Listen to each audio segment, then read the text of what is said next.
La première satisfaction, ça a été la digitalisation de ma première locomotive, parce que c'était quand même pas évident. Les premiers décodeurs étaient assez importants, il fallait souder, il n'y avait pas les prises normalisées. Il fallait souder, complètement désosser la partie électrique des locomotives, tout refaire. La première réussite de digitalisation était une grande satisfaction. La deuxième encore plus, avec les deux locomotives présentes sur la voie, dont chacune n'obéissait que à ses propres ordres. C'était des jouets historiques, canal historique, récupérés de mon ancien réseau. Une BB 66400, puis la deuxième. Non, la deuxième, c'était ma première nouvelle loco, c'était une BB 63000 Roco. Donc j'ai digitalisé ces deux locaux diesel, tout en étant un fanat des locaux électriques. Je suis quand même passé par là.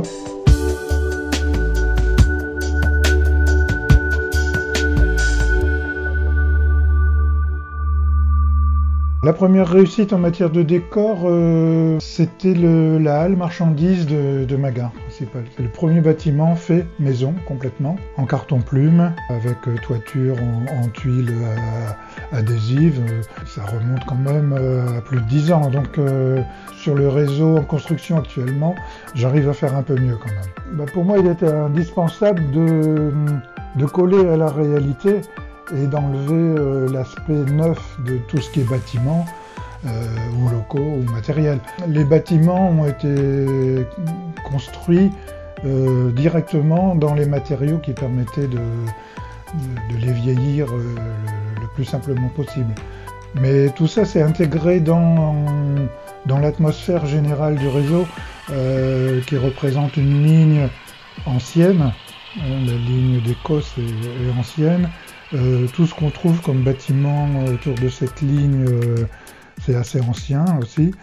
J'ai essayé de fondre l'ensemble bâtiment et décor dans un même sujet, donc une même uniformité, disons. J'ai fait des essais pour la patine. J'ai raté certaines choses qu'on ne voit pas, de toute façon.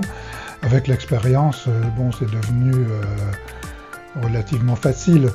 On a des bons matériaux aussi maintenant pour la patine des bâtiments, du matériel. Donc je pense que c'est une question de volonté, à mon avis, et d'entraînement. On y arrive, je pense, assez facilement.